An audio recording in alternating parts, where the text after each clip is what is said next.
우크라이나에 투입된 북한군이 최소 100여 명 사망하고 부상자는 1000여 명에 달한다는 이야기가 나왔습니다. 국정원이 처음으로 북한군 전사자 발생 사실을 공식적으로 확인한 건데요. 국정원은 북한군이 전선에서 돌격대 역할로 소모되면서 드론의 대응 능력이 부족해서 사상자가 많이 발생하고 있다고 밝혔습니다. 우크라이나 현지 상황 어떤지 알아보겠습니다. 현지에 취재 나가 계신 김영미 국제 분쟁 전문 PD 오늘 화면으로 만나보겠습니다. PD님 안녕하세요. 네, 안녕하세요. 김영미 PD입니다. 예, 안녕하십니까. 저희가 오늘 화면으로 준비를 했는데 지금 현지에 계시다 보니까 화면은 지금 잘 안 되는 것 같고요. 오늘은 목소리로만 일단 전해드려야 될 것 같습니다. 현지 시각 네, 거기는 새벽이죠. 어떻게 안전하게 잘 계십니까? 네, 금방도 지금 공습 경보가 울려서 방공호로 가야 되나 하고 지금 있었는데 다행히 지금 다시 공습 경보가 해제가 됐어요. 그래서 리포트를 할 수가 있게 되었네요. 안 그랬으면 아, 방공호를 갔어야 되는데. 네. 아유, 그런 상황에서 이렇게 연결해 주셔서 정말 감사드리고요. 저희가 좀 여쭤볼게요. 국정원이 공식적으로 북한군 전사자 내용 밝혔거든요. 그러니까 사상자 발생을 처음으로 공식 확인한 건데요. 현지에선 어떤 이야기를 나오고 있습니까? 네, 일단 우크라이나 매체들이 취재가 굉장히 열띤데요. 북한군에 대한 뉴스는 뭐든지 아주 크게 나는 그런 분위기입니다. 그리고 북한군의 음, 북한군이 지금 전투에 참여한다는 이야기는 사실 그 전부터 나왔지만 아마 후방 쪽에서 있었다고 얘기를 들었고 그 다음에 지금부터는 이제 공식적으로 전쟁에 지금 참여하고 있는 걸로 지금 확인이 되고 있는데요.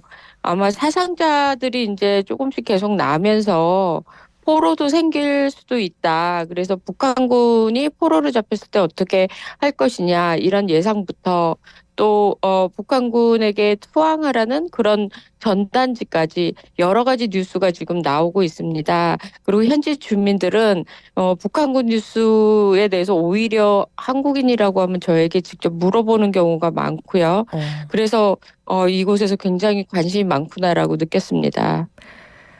북한군 대규모 인명피해 있다고 공식 확인을 해준 건데 그 원인이 우크라이나 무인기 드론으로 꼽혔거든요. 근데 우크라이나군 측의 이야기를 들어보면 북한군이 상당히 무모했다. 드론이 있는데도 다가왔다. 이런 이야기도 전해지고 있는 거거든요. 북한군 입장에서는 이 드론이 좀 낯설 수밖에 없는 환경이라서 그럴까요? 어떻게 보세요? 네, 우크라이나 전쟁이 시작되면서부터 우크라이나와 러시아는 교전 중에 드론으로 공격을 주 공격으로 많이 사용했습니다.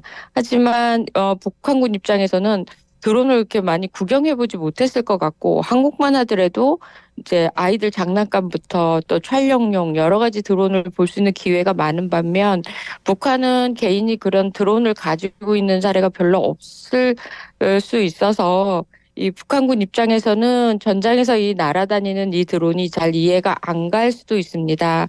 이 주로 공격용으로 사용하는 것이 FPV 1인칭 시점으로 날아가서 공격하는 그런 드론인데 물론 이제 폭탄을 이제 안고 가서 한 번 터지고 마는 일회용 드론 같은 겁니다. 그래서 이런 드론이 날아가면 너무 빨리 날아오기 때문에 아마 저게 뭐지 하는 사이에 아마 그 드론이 공격을 하고 있는 거죠. 그래서 시속 150km로 날아가는 이 드론을 북한군 입장에서는 대응할 수 있는 능력은 없을 거라고 생각합니다. 그동안 전투에 사용해 본 적도 없는 무기였기 때문에 이번 영상에도 보듯이 북한군 입장에서는 이게 뭐지 하는 표정이 보이는데 아마 우크라이나 전장에서 북한군이 사망을 한다면 드론으로 인한 사망이 더 많을 것으로 예상을 하고 있습니다. 최근에 우크라이나 특수부대가 북한군 100여 명을 드론으로 공격했다고 영상을 공개했는데 그 영상에 대해서 말씀을 해주신 거죠. 우크라이나군이 볼 때 러시아군과 북한군 확연히 전력 차이를 좀 느끼고 있는 걸로 보세요.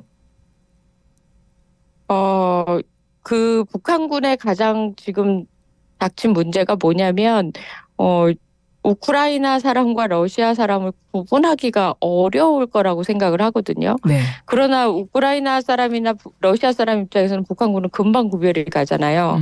더군다나 지금 우크라이나 매체도 굉장히 열띤 취재를 하고 있는데 아마 이 앞으로도 더 많은 영상이 나올 거라고 저는 생각을 하거든요. 그리고 이 북한군의 이제 신원 확인 문제들이 이렇게 나오는데 일설에는 북한군의 얼굴을 좀 불태웠다 이런 얘기들도 나오지만 사실 그 드론으로 인한 전사자들은 시신 자체가 굉장히 좀 이렇게 많이 손상이 돼 있습니다. 그래서 얼굴 따로 불태우지 않더라도 시신을 구분하기가 굉장히 힘들고 우크라이나 군도 전사자의 경우는 DNA를 추출해서 가족을 확인한 다음에 시신을 인도하고 있습니다. 워낙 그 시신이 손상이 많은 전쟁이 바로 이 우크라이나 전쟁입니다. 피디님 말씀하셨지만 그 취재 경쟁이 이제 열뛸 수밖에 없는 상황이고요. 거기 보면 현지에 그러니까 우크라이나뿐만 아니라 다른 취재진들하고도 같이 좀 얘기도 하고 정보 교환도 하고 그러실 수도 있어요. 네, 그렇습니다. 역시나 이제 다른 나라 매체들도 마찬가지로 외신들도 마찬가지입니다. 북한군 취재는 누가 먼저 하더라도 이게 특종으로 구분이 될 수 있는 정도의 아주 굉장히 지금 핫한 그런 주제이기 때문에 다른 나라 취재진들도 북한군 뉴스에 굉장히 촉각을 세우고 있습니다.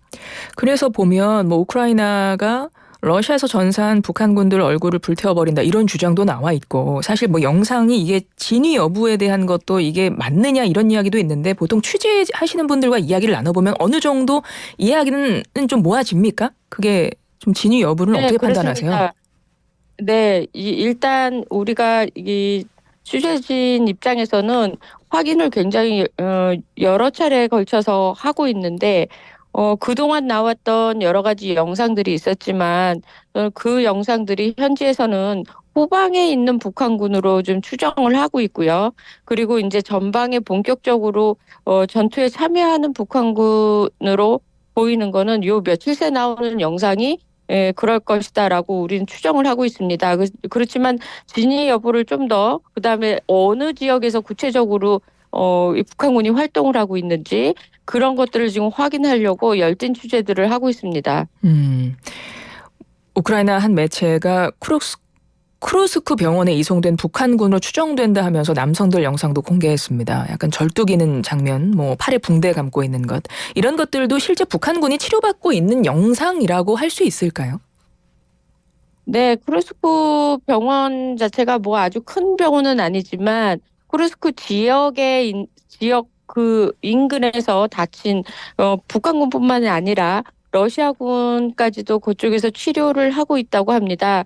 그래서 그 병원에는 일반인 민간인들이 들어오기가 굉장히 어려운 상황이고 대부분이 군인으로 추정을 되고 있습니다. 왜냐하면 쿠르스크 지역에는 주민들 소개령이 내려져 있고 제가 어저께 그 쿠르스크 쪽에서 전투를 하고 온 군인과 인터뷰를 했는데 그분 말씀에 의하면 쿠르스크 지역에서는 민간인이 거의 없다고 합니다. 그래서 제가 봤을 때는 그들이 북한군이 거의 확실하지 않나 이렇게 생각을 합니다.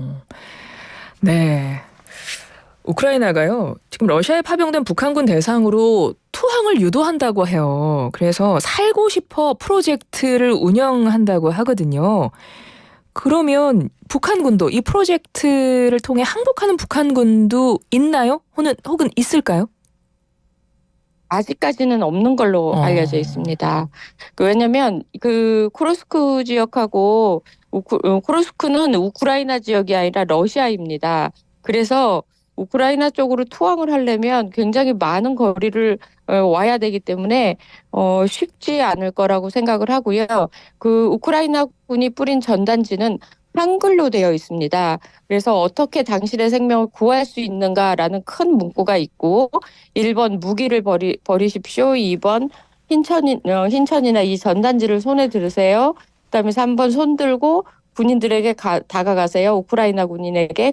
그리고 가까이 가면 땅에 대고 엎드리십시오라고 굉장히 좀 정중한 어체로 되어 있어요. 제가 이거 보고 굉장히 놀랐는데 이거를 뿌린다 한들 그 드론이 다가오는 그 순간에 이 북한군이 본인들이 항복을 하고 살려면 어떻게 해야 되는지 알 수가 없을 수도 있어서 아마 이렇게 정중하게 자세하게 써서 전단지를 뿌리는 것 같은데, 제가 봤을 때는 드론 공격이나 이런 거 공격을 받을 때 이 정도로 할 수 있는 시간이 있을까, 어. 좀 저는 그렇게 생각을 합니다.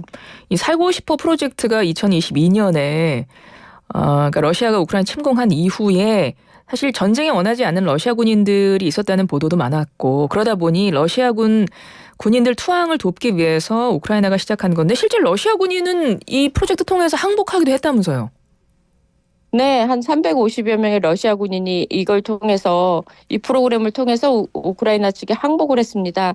하지만 우크라이나 군하고 북한군하고 사정이 다른 게, 어, 러시아군하고 러시아군하고 북한군하고 사정이 다른 게, 러시아군은 어쨌든 자기네 말이 통하는 지역이잖아요. 음, 그리고 지형도 어느 정도 알고 있고, 또 그래서 투항하기도 쉽지만, 북한군 입장에서는 또 와본 적이 없는 지역이에요. 그래서 만약에 이제 항복을 한다면 어디 가서 항복을 해야 될지, 그다음에 어느 쪽에 가야 안전할지, 이런 것들을 전혀 알 수 있는 상황이 아니기 때문에 항복하기도 쉽지 않을 듯 보입니다. 네. 피디님은 북한군 파병되기 전에도 우크라이나 전쟁 취재를 다녀오셨었고, 지금은 북한군 파병 이후에 취재를 가신 거거든요. 이 북한군 파병 이후에 그 전쟁의 양상에서 어떤 뭔가 크게 달라진 게 있다고 느끼십니까?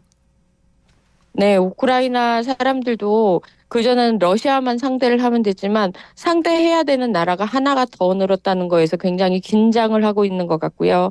그다음에 북한군이 참여함으로써 이제 이 유럽이 아니라 아시아 쪽에 있는 사람들이 온 거잖아요. 그래서 더 위협을 많이 느끼는 것 같습니다. 그리고 제가 파병 이후에 우크라이나 취재를 온 이유 중에 하나는, 이 북한군이 지금은 드론을 보고 좀비처럼 걸어올 정도로 아무것도 모르지만 분명히 전투 경험치가 쌓일 거라고 생각을 합니다.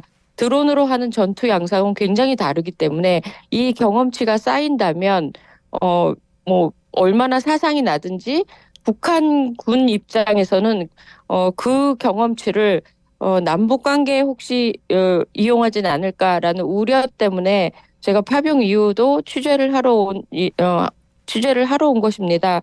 그래서 우크라이나 전쟁에서 북한군은 또 한 번 게임 체인저가 될 수도 있고, 또 드론이라는 새로운 무기가 또 이 남북 관계에 어떤 영향을 미칠지 앞으로 좀 더 많은 취재가 필요하다고 생각을 합니다.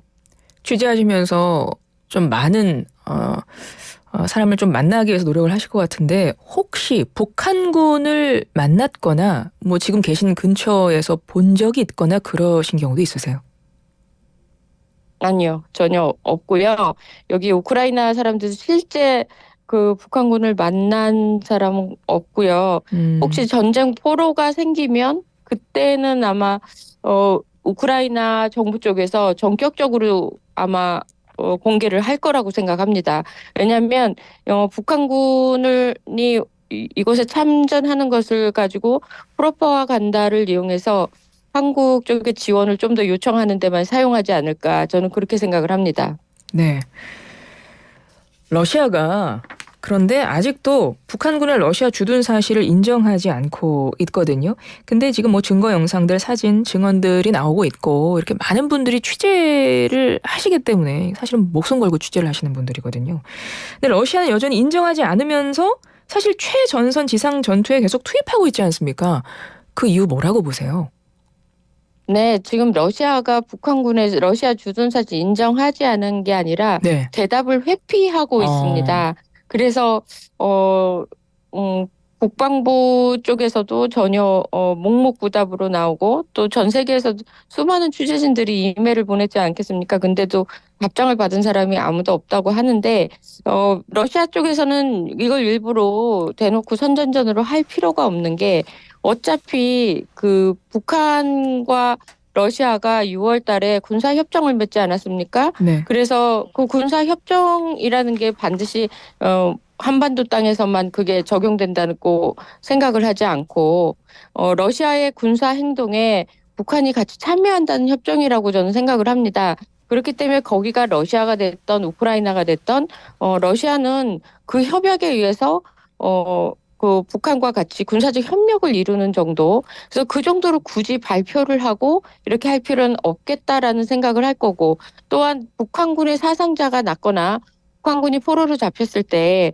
우크라이나가 이걸 선전전으로 이용해서 남한을 압박할 가능성이 많기 때문에 더더군다나 러시아가 이 부분에 대해서 공식적으로 논평을 하질 않는 이유라고 생각을 합니다. 북한 폭풍 군단 내에서 추가 병력 차출설도 돈다고 하더라고요. 만약에 추가 파병이 이루어지면 이제 확전이 우려되는 상황이 될 수도 있는데요. 이런 상황에서 트럼프 대통령이 다음 달이면 취임합니다. 그 대통령 공약이 전쟁 조기 종식시키겠다거든요. 가능할까요? 그러나 이제 미국이란 나라는 자국의 이익이 가장 우선이고 또 트럼프 대통령 또한 본인이 이익을 가장 우선적으로 생각하는 사람이기 때문에 그때 상황이 또 어떻게 변할지 모르거든요. 우크라이나 전쟁은 오늘 다르고 내일 다를 정도로 굉장히 변화가 많은데 그때 트럼프 대통령이 취임하는 그 당시에 러시아 우크라이나 전쟁의 양상이 어떻게 될지 그거에 따라 다를 거라고 생각을 합니다. 그리고 북한군 쪽에서 이제 추가 병력이 차출된다 하더라도 조금 원래 휴전할 때 우리도 가장 치열한 전투를 치렀잖아요. 한국 전쟁 때. 네. 그런 거와 마찬가지로 올해 12월 달부터 1월 내년 1월 그다음에 트럼프 대통령이 취임하실 때까지 이때가 전투가 가장 치열할 거라고 생각합니다. 어차피 우크라이나가 영토를 많이 빼앗긴 상황인데 여기서 조금이라도 더 영토 확보를 하고 싶어 하고 또 러시아는 기왕에 확보한 영토를 조금이라도 잃지 않으려고 하기 때문에 우리 6.25 때 고지전처럼 지금 가장 전투가 치열한 그런 상황입니다. 그래서 이 변화가 어떻게 이어질지, 그리고 2월 달까지 이 우크라이나 전쟁 양상이 어떻게 변할지 그때 가서 아마 판단해 봐야 되지 않을까 생각을 합니다. 네. 청취자 5217번님이 목숨 걸고 취재하시는 김영미 PD님 몸 조심하세요. 문자 주셨어요. 네, 알겠습니다. 안전을 저 최고 우선으로 생각하고 있습니다. 예, PD님 언제 한국에 돌아오실 예정이십니까? 1월 달에 들어갈 생각인데 네. 제가 취재하는 곳이 꼭 우크라이나만은 아니어가지고 폴란드나 다른 유럽 쪽도 취재를 하기 때문에 저 상황이 어떨지 모르겠습니다. 알겠습니다. PD님 몸 조심하시고요. 돌아오시면 스튜디오에서 꼭 다시 뵙고 싶습니다. 오늘 정말 소중한 시간 내주셔서 고맙습니다. 네, 감사합니다. 지금까지 김영미 국제분쟁전문 PD였습니다.